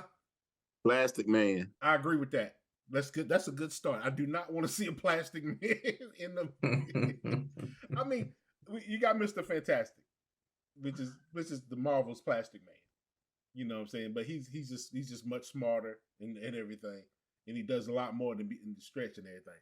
But I don't want to see Plastic Man on the big screen. I don't want to see him live action. I tell you what I don't want to see, and he's not a real big character, but he was in the New Warriors. Oh man, what was his name? You remember he used to the kinetic energy, them all the balls. Oh yeah, that T on his face. No, was that him? I'm thinking the Arrowverse, in the DC. No, he had a comic at one time, Speedball. Oh, y'all remember Speedball in the Marvel comics? No. Look him up. When you see him, you'll know exactly who I'm talking about. You said Speedball? Yeah, Speedball. Oh yeah. You remember that character? Yeah, I remember him. I couldn't stand that comic book. It's Force Field Generation and Energy Blast. Okay, yeah, I can see. Yeah, I see. When that character came out, I was like, "What are they doing?" I guess the fact you can get hit enough Speedball #1 at near mint for $9.56. That's $9.56. Probably says a lot as well. All right, another one I do not want to see is Hell Cow. I don't want to see Hell Cow. Hell Cow. Yeah, Hell Cow. They both say it at the same time. He's actually he's actually a sidekick to Deadpool, and he was also and he was don't say anything yet, Sonny. He's sidekick to Deadpool, and he was also in Howard the Duck comic books as well. But pretty much, Hell Cow is a vampiric cow. Oh my God! Oh yeah, I see it now.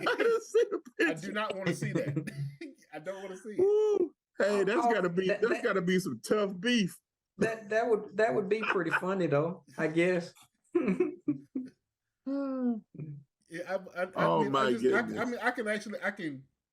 I can go without seeing that one. Yeah, the thing now is, and he's got udders, but I guess it's a cow. So I guess that's a female then, because she would have no male cow. Name Bessie, because her name is Bessie. I don't want any of that milk. You can have that. And the funny thing is, they actually mentioned her in the Marvel Agents of S.H.I.E.L.D.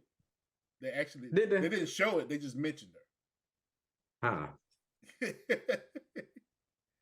I didn't even know because I don't read Deadpool, so I didn't know who the character was. And when they mentioned it, it probably went right over my head. Do y'all got another character that you do not want to see in the movies? I gotta digest this Hell Cow first. Because, no, you can digest that. You can digest that by yourself. That just cracks me up. I have funny. One that I kind of want to see, but then I kind of don't. What's that? And we just mentioned it, and that's Howard the Duck. Thank you. I was gonna say I'm in the between. Man, Howard the Duck was cool. He has no place in the superheroes.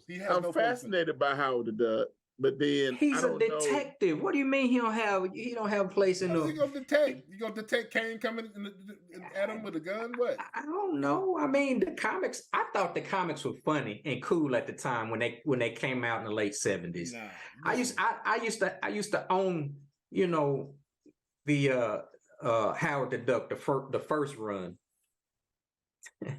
Nah, brother. Yeah, and you remember watching the movie, the Howard the Duck movie? Yeah, I remember, and that's one of the reasons why I don't want to see him in the damn movie. Well, he's already made his MCU appearance in the. I don't want to see him no more. Yeah, he's there. Listen, they do like a little things like they show him here and there because he was actually fought in the end game. He actually was in that. He did. He was there. He was in the end game. Yeah, he was there. If you blink, you missed him in the distance in the back, and I'm fine with that. But if they give him a talking role and he's fighting alongside the Young Avengers or something like that, I'm gonna cuss real loud. No, because what they need to do is put him in the Guardians of the Galaxy and let him and Rocket just go mouth at each other. No, they don't need to do none of that. Oh yeah, because he got a smart mouth too. Well, I think that's.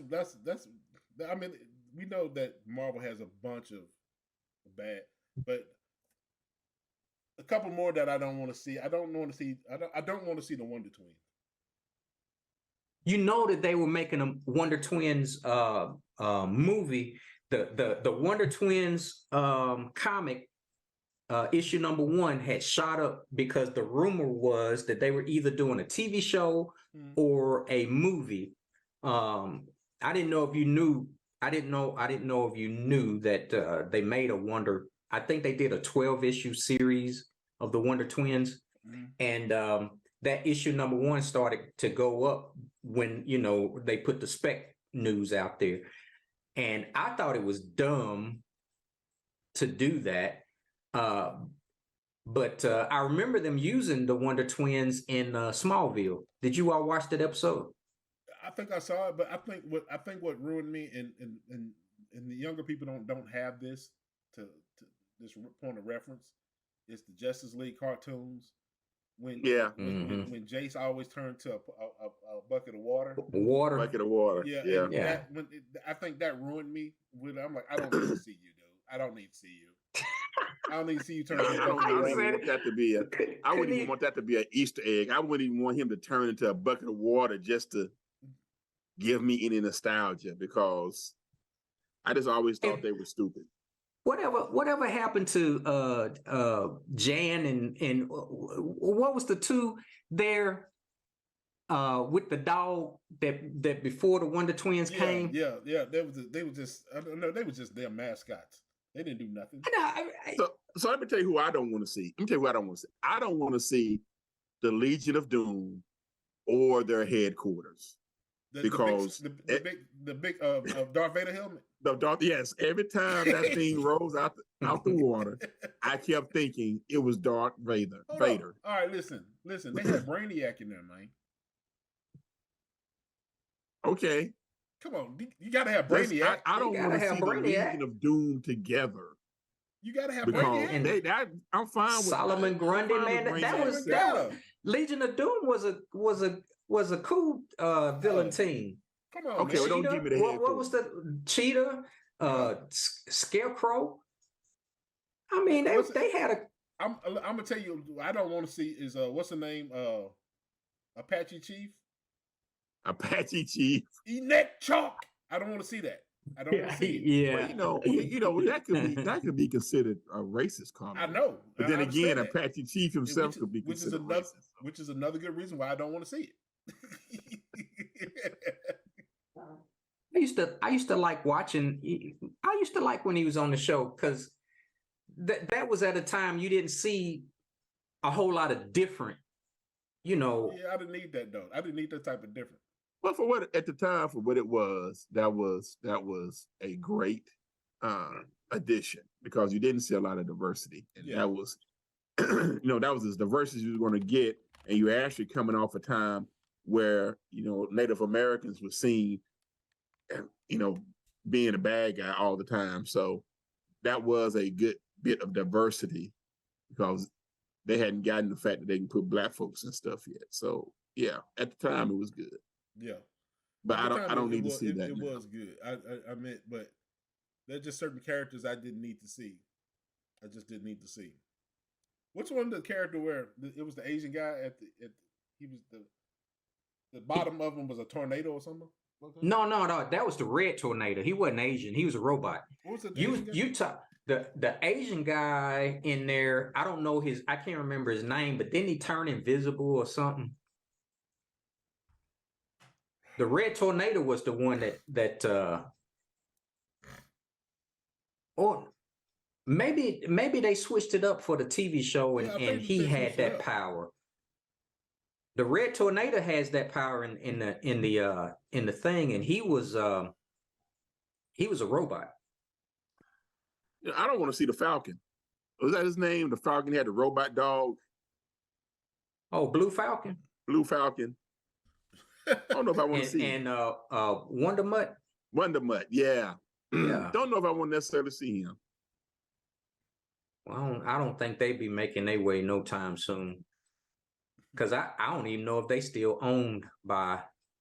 Are they owned by DC? They were in the DC universe. They showed up alongside Batman from at least on one episode. They were owned by Hanna-Barbera.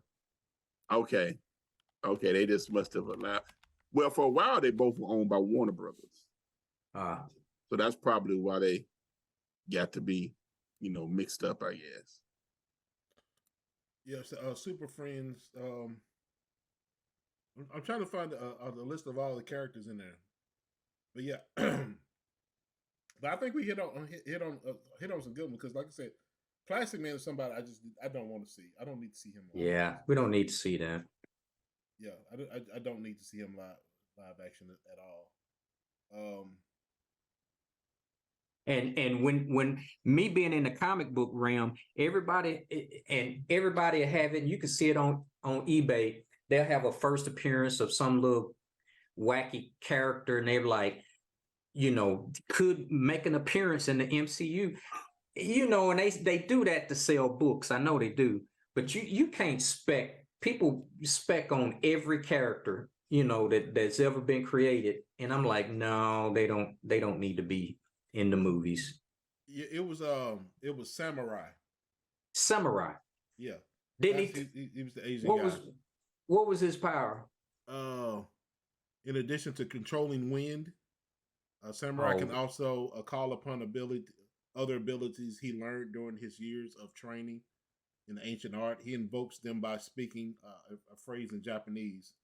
The most frequent one used of Samurai's power, all of Samurai's body becomes a powerful tornadic wind. Oh, well, they must have they switched. They created him for the show because that's Red Tornado. And he also turned invisible. I thought he turned invisible. Yeah. So the Super Friends actually was created by Hanna-Barbera. Right. So that's why you had some bleed over. I'm looking at some characters. Firestorm, I remember him. Don't want to see him ever again. Firestorm. Firestorm. I love Firestorm. And what was okay. Never was really what didn't you like about Firestorm?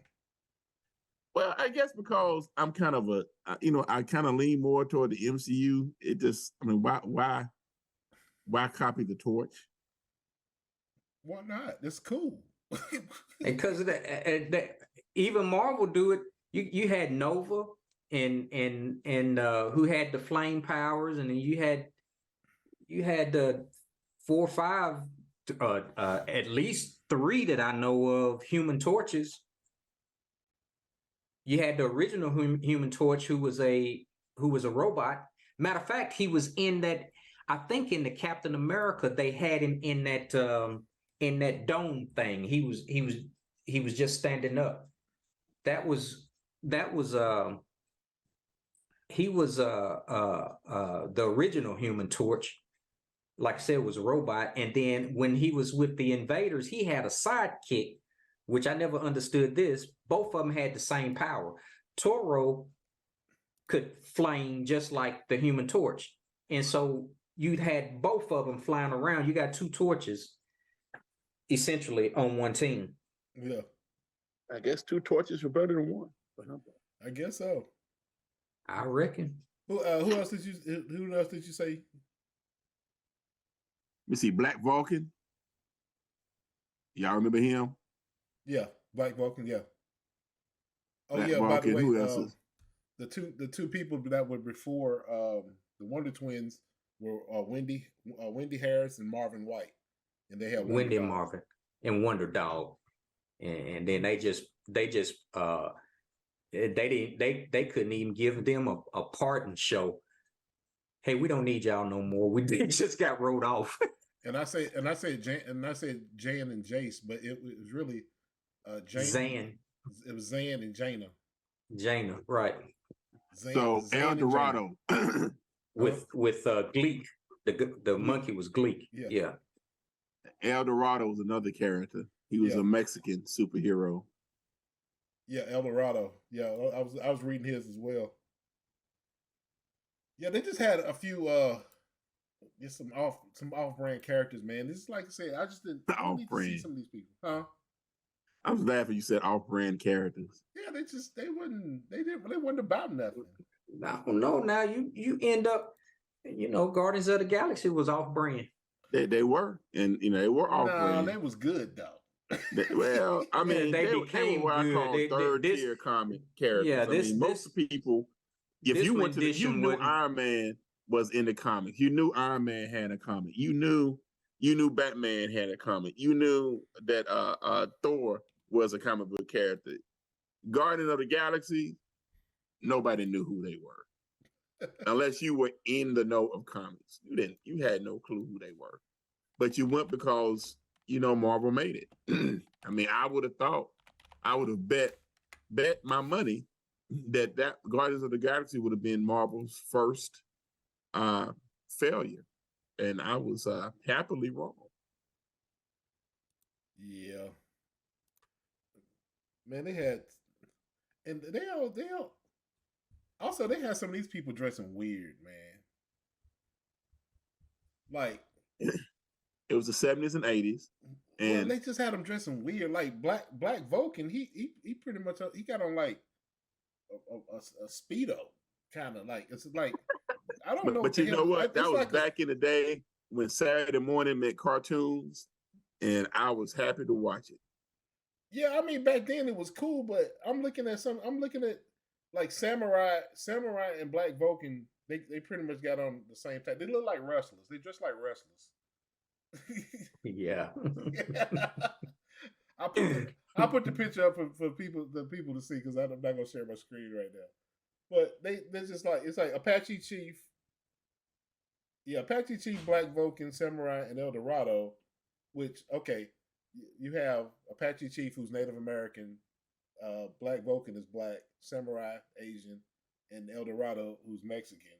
That just sounds like a United Nations wrestling team right there. Well, the thing is, if you look at the time that some of these series were done, because they had, let me see, 1, 2, 3, 4, 5, 6, 7 incarnations of pretty much the same series, but they changed around so much. They were trying to be inclusive, which is why you have El Dorado and you have Samurai and all these superheroes with questionable how useful are their superpowers kind of thing. Yeah. But they were being inclusive. This there's a rumor going around a character out of Spectacular Spider-Man that Donald Glover was supposed to be playing, the hypno hustler. Sony is trying to do a movie, and y'all need to look up he's on the cover of Spectacular Spider-Man 24. He's a hypno hustler? Hypno hustler. Yeah, I see that. I put it up for people to see. Man, he sound like he get his women by, hey, look at my eye. Look into my eye. Yeah, hypno hustler. But Sony is thinking about doing a movie. I mean, it's rumored, and looking here at Key Collector, it says that Donald Glover reported to be cast in a Sony Spider-Man film that will be written by Miles Murphy, son of Eddie Murphy, and focus on the character Hypno Hustler. Well, let's pray that they bring Marvel in to help co-produce it, so it'll be some good. Man. No, I don't think Marvel touching that. No, they're not gonna. Yeah, that's got hypno hustler. I'm looking at this and I'm thinking, I don't know how well this is going to translate. Hey, that guy. These are the last little bit of characters that we own the rights to, and we need to put movies out on them. We're going to take a chance. Okay, here's the hypno hustler's powers and ability. Hypno hustler can perform hypnosis with the aid of his guitar. So you're in the middle of a fight, you're gonna break out your guitar. And hold up, that's not all of it. Now that does sound like they're digging at the bottom of the trademark barrel. And then this is what I mean by off. This is what I mean by off brand. It's just stupid. He said hypno hustler can perform hypnosis with the aid of his guitar and when teamed with his backup band, the Mercy Killers, can perform mass hypnosis.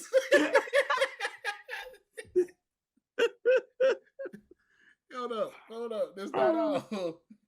His boots can emit knockout gas on demand and have retractable knives in the sole. Like, come on, dude. Come on. Oh, now you can even think about doing a character like that. That's crazy. Oh my God. Please do not make this movie. Please, I do not need to see this. I do not need to see that on the big screen. I do not need to see that. If you do not want to get protested, and what happened? Don't make this. What happened to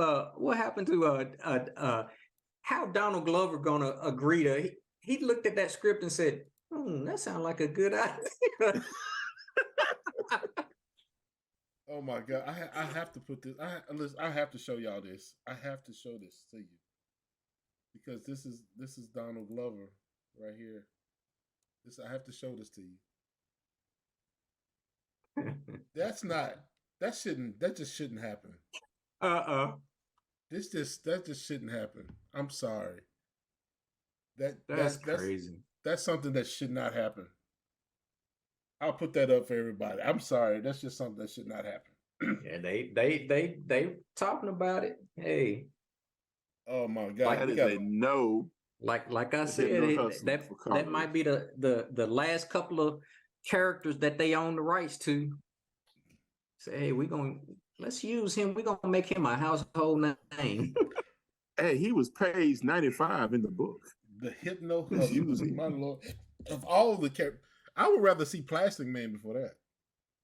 I know, right? I would say yes. I would rather see Plastic Man before. If you say, listen, if we don't do this, we'll do Plastic Man. I'm like Plastic Man.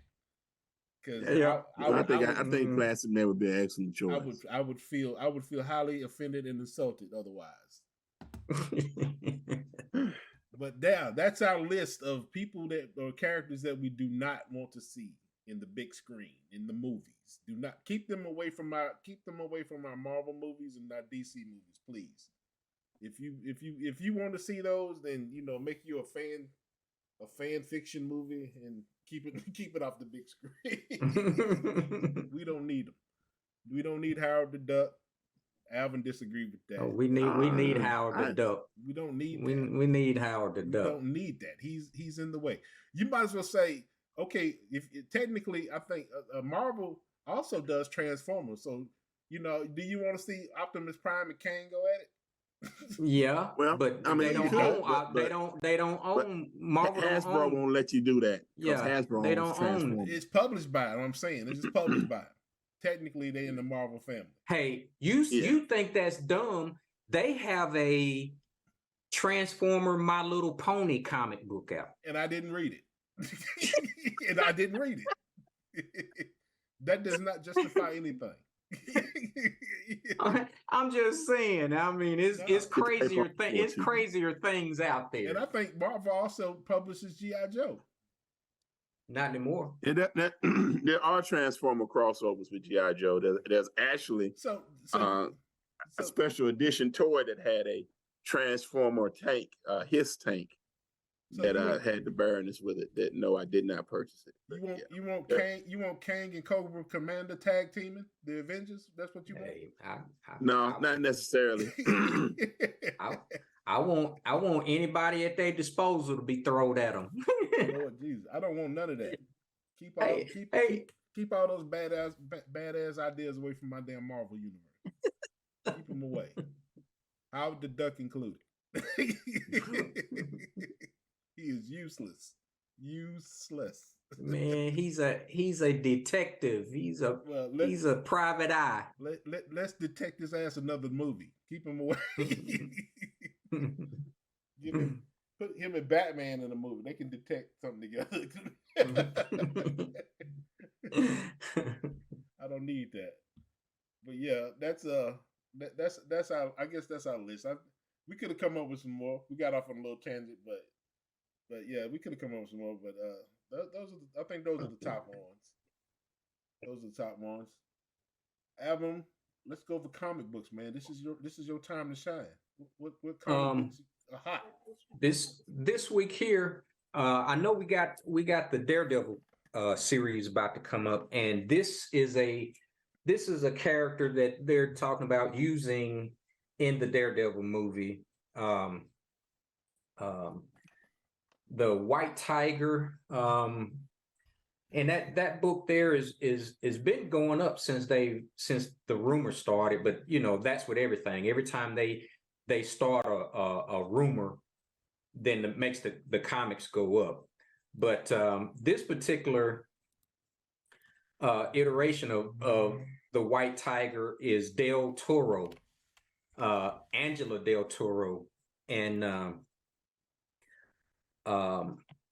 so it says here at Key Collector, multiple social media scoopers have heard White Tiger will appear in Daredevil Born Again, which is getting signal boosted by larger comic media outlets. So the rumors are spreading. I mean, if you can get it now for cheap, get it now.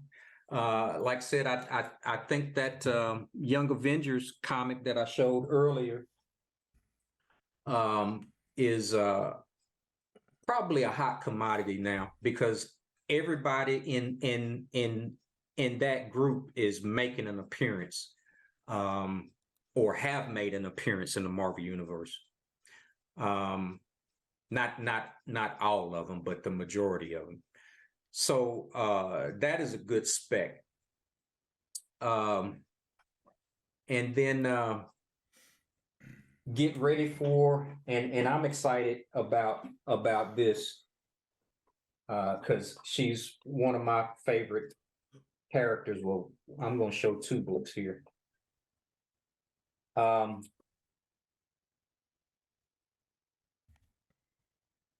see. Do this one first. And this is a Scotty Young variant. Riri Williams. I believe that this TV show is going to be really good. Yeah, I'd like to see that Riri series. I'm wanting to see how she's going to do her suit, her Ironheart suit. I really enjoyed it in the movie, and then this is the first appearance of Cindy Moon, Silk. Mm-hmm. So I think with the Spider-Verse out there, I'm not sure. She might be in the new upcoming Spider-Verse movie. I'm not sure. I've seen a trailer, but it was so many characters, and I'd have to slow that thing down and really pay attention. But that's a really good pickup because of the new Miles Morales Into the Spider-Verse movie that's coming out. Yeah. I'm really looking forward to Miles Morales making his way to the regular MCU, the live action. Yeah, definitely do. I hope, like I said, I hope they pick somebody good for him. That's gonna be good. All right. The last thing I want to go over is just I think I want to add something, and I know I didn't plan this with you guys beforehand. I want to add talk real quickly about TV series to watch, or streaming series to watch, however you want to say it. All three of these are Star Trek, which I know Sonny will get a big delight out of because he's a big Trekkie. I think he's a bigger Trekkie than I am. First one is Star Trek Prodigy. Have you seen that one, Sonny? I have not seen that one yet. All right, so that is a very, very good series. I keep hearing that. What is it? What is it on? Is it on? It's I have it on.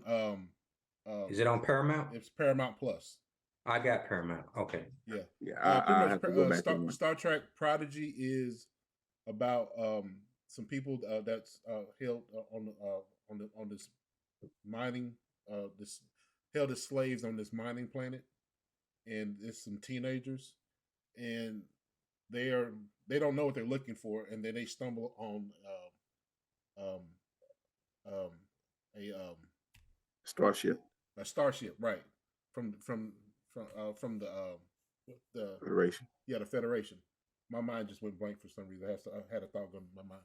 But anyway, they stumbled on Starship, so they pretty much um,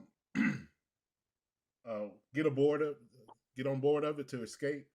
And there's a training hologram of Janeway who's instructing them. So they're pretty much Oh wow. right. So Janeway is pretty much training them how to be, Starfleet officers and everything. And Wow. so that whole first season, I finished the first season about a couple of weeks ago. I forgot how many episodes is in it. It's 20 episodes in the first season, so this is a good watch. Each episode is around 24 minutes, so you should be able to knock that out in one day, no problem. Mm-hmm. But it's like I said, it's a good story. It's an animated series. It's Okay. an animated series, which is real good. And but it has a good storyline, and the fact that they brought Janeway in, and I like y'all will also like the way it wraps up. It wraps up nice at the end as well. It's a real good series. It's not cheesy, and it's not done. When you watch it, it's almost as if you're watching a regular Star Trek episode and everything. The next one is Star Trek Strange New Worlds. Have y'all seen that one? Yeah. Awesome. I need to start that one. I hadn't watched it yet. That is awesome. For those who know, it goes into Christopher Pike, who was actually the first captain of the Enterprise before Kirk. So it goes into his story and everything, and it's Star Trek, so I don't have to tell you what Star Trek is. Piggybacks off of Discovery, right? Kind of, sort of, but it's way before that. It's before, like I say, it's before Captain Kirk. Kind of, sort of. It predates Captain Kirk. But that one's good, and this one's going to be, of course, this one. Well, actually, there's two of them. I don't want to mention Picard because I haven't seen Picard, but I know it's good, so I need to start. I actually need to watch that. I'm gonna start watching that this weekend. The next one, it wrapped up. The season 3 wrapped up this past year, and that's Lower Decks. Lower Decks is a comedic form of Star Trek. It's a good, hilarious. It's great. I have the shirt on because I love it. I love it so much. But Lower Decks it's just a comedic form of Star Trek. It has that same Star Trek feel, just funny. So it's just funny. But yeah, those are the 3 shows that I think y'all should go out and look at and everything. And I'm not recommending them because I'm getting paid for it. I recommend it because I like them. Highly recommend. Highly recommend. All right, I'm gonna check those. Fellas, I got a emergency. All right, so we're gonna wrap it up. So everybody go ahead and that's your streaming list. We appreciate y'all for coming on and everything. And please like and subscribe and leave your comments and everything. Please do. Please do. And so we can do more of this, and we want to interact with y'all, and we want to get your feedback and tell us what you don't like, because I know you're going to do it anyway. Tell us what you don't like. And give us some topics also of some things that you want us to talk about. And most importantly, tune in because you want to see more of me. Yeah, and I mean, who wouldn't? Yeah, I know you now. Yeah, and tell me how much you like Sonny's close-ups, because we get extra close-up today. I don't know why, but anyway, yeah, your face is not built for that. Your face is built. Your face is built for more far away stuff. There you go. But yeah, your face chemistry just knocks the camera off. Don't worry about it. But everybody, listen, we appreciate y'all, and and thank y'all for tuning in. We love doing this, and we appreciate y'all listening in. So, all right. So, like I said, please like and subscribe and comment, and we'll see y'all next time. Love you. Love y'all. Bye. Peace. Hair grease. Yeah. Whatever.